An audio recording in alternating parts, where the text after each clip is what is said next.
नमस्कार। जय हिंद। जय बिहार। जय हिंदुस्तान। जय भारत माता। आदरणीय भारतवंशियों, सभी मेरे हिंदू, मुसलमान, सिख, ईसाई, बुद्ध, जितने भी भारत में धर्म है, आप सभी को भारत माता की जय हो। दोस्तों, जैसे कि अभी बिहार में विधानसभा के चुनाव है और चुनावों की गर्मा गर्मी जबरदस्त है। अरबों खरबों रुपए का खर्चा है। दारू तो पानी की तरह बहेगा गली गली में, जबकि दारू बंदी है। और जो भी दबंग लोग हैं, बाहुबली लोग हैं, जिन्होंने भी अपने काले कर्म करके हजारों करोड़ों अरबों रुपया कमाया है देश की जनता और देश को चूना लगा के, उन सभी के 20% रुपये इस चुनाव में खर्च होने वाले हैं। लेकिन ज़रा सोचिए वोट देने से पहले कि हमारे एक वोट से हम उन भ्रष्टाचारी, चोरों और डकैतों को कितना मजबूत कर रहे हैं। तो देशवासियों और मेरे बिहार के यदुवंशी भाइयों, भूमिहारी भाइयों और भी बिहार में रहने वाले मेरे मुस्लिम भाइयों, जात पात और जातिवाद ये कब तक चलेगा हमारा देश? इस देश के सिस्टम को दीपक की तरह, जैसे लकड़े में दीमक पड़ती है, उसको देसी भाषा में उधई कहते हैं, वो लकड़े को खोखला कर रही है। इसी तरह हमारा जातिवाद हमारे देश को खोखला कर रहा है। और भविष्य में हमारा हिंदुस्तान कब तक हम खींच खींच कर इसको चलाएंगे? 70-75 साल बड़ी मुश्किल से निकाल दिए हैं और पता नहीं आगे कब तक ये हमारा देश बना रहेगा हिंदुस्तान। हर नागरिक हिंदुस्तानी है, भारतीय है और हर नागरिक वफादार है। सभी का ये देश है और हम सभी की जिम्मेदारी है इस देश को मजबूत रखने की और सुरक्षित रखने की। और हमारी ऐसी भावना होनी चाहिए कि हमारा देश दुनिया का नंबर 1 देश बने। अगर आप मुस्लिम भाई हो तो आपको गर्व होना चाहिए कि भाई हमारा हिंदुस्तान, सऊदी अरब और यूएई और भी दुनिया के जितने भी मुस्लिम देश हैं, उन मुसलमानों के देशों से भी आप मुस्लिम देश का हिंदुस्तान नंबर 1 होना चाहिए।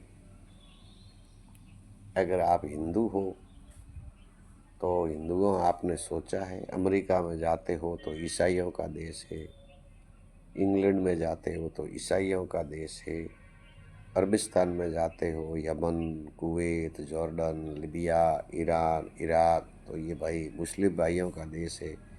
पाकिस्तान जाते हो तो मुस्लिम बंधुओं का देश है। तो हिंदुस्तान हिंदुओं का देश नहीं है। कोई ऐसा लेबल नहीं लगा कि ये हिंदुओं का देश है। और आपने सोचा है इसका कारण क्या है? मैंने कम से कम नेपाल, श्रीलंका, भूटान ऐसे कई देशों का दौरा किया और वहाँ देखा कि वहाँ उनके भगवानों का स्टेचू लगा हुआ है और वो बताते हैं कि भाई ये देश या ये गांव उनका है।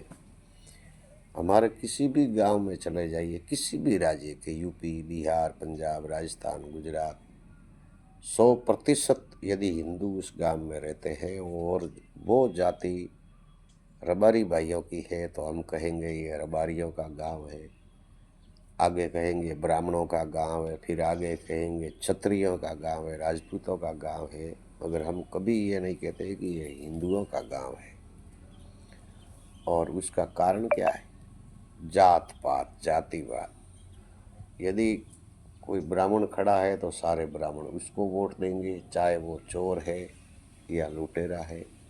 मगर सामने कोई भूमिहार खड़ा है, कोई जैन खड़ा है या कोई मेघवाल बंधु खड़ा है तो हम उसको वोट नहीं देंगे, भले वो 100% ईमानदार है। तो ये जातिवाद का जहर हमारे सिस्टम को और हमारे देश को ख़त्म कर देगा दोस्तों।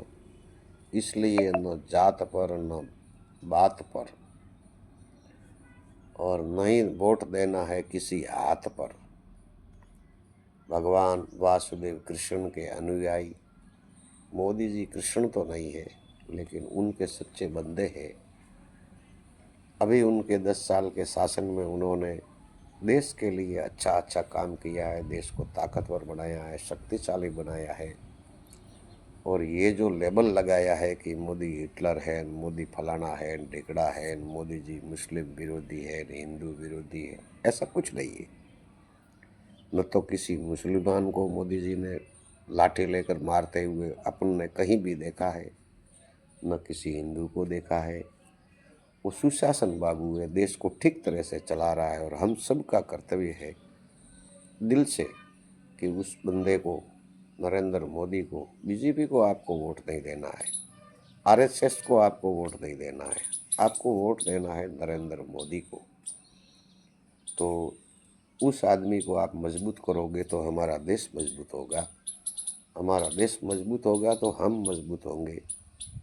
और ये मुफ्त की रेवड़ी है जो आजकल बांट रहे हैं, घर घर से मैं नौकरी दूंगा, बसों में किराया नहीं लगेगा, बिजली फ्री दूंगा, ये झूठे लोगों की झूठे वादे हैं। आप खुद थोड़ा तो दिमाग लगाओ कि ये देंगे कहाँ से। बिहार में 6 करोड़ लोग हैं, क्या हर घर से एक आदमी को ये नौकरी दे सकते हैं? झूठे लोग नहीं दे सकते। ये केवल और केवल हमको आपको उल्लू बनाकर हमारे से वोट लेने का एक तरीका है। मुफ्त की रेवड़ी ये नहीं हमें लेनी है। कोई हमें अगर आकर कुछ देता है तो उसके मुंह पर फेंक देना है, या फिर लेना है तो भी वोट मोदी जी को देना है। आप सभी साथियों से निवेदन है कि 10 साल, ज़्यादा नहीं, केवल 10 साल और मोदी जी को शासन करने दीजिए। 50 साल 60 साल इन लोगों ने किया है तो 15 साल 20 साल इनको भी करने दीजिए और देखिए हमारा देश कहाँ जाता है, कहाँ नहीं जाता है। फिर इनके विकल्प में कोई अच्छा नेता जब हमें दिखे, चाहे पार्टी कोई हो, कांग्रेस हो, भाजपा हो, समाजवादी हो, बहुजन समाज हो, अच्छा नेता दिखे तो फिर उसको स्वीकार कर लेना है हमें। ऐसा नहीं है कि भाई बीजेपी का ही आदमी हो, किसी भी दल का, लेकिन ईमानदार आदमी होना चाहिए। ये आधे पागल, आधे जोकर, आधे पप्पू, आधे गप्पू, इन लोगों को वोट दे के आपका न तो भला होगा न हुआ है। और जंगल राज को वापस मत आने दीजिए और मोदी जी को वोट दीजिए। ऐसी आप सभी से दिल से निवेदन है, प्रार्थना है। जय हिंद, जय भारत, सभी भारतवासी।